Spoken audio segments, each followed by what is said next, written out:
আমি দুটো কথা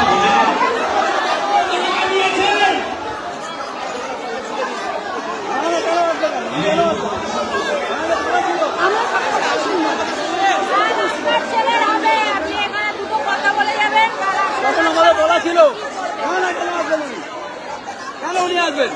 একটাই প্রশ্ন করো, তোমার ছেলে মরেছে? বলেছিল থাকবে না, আপনার ছেলে মরেছে?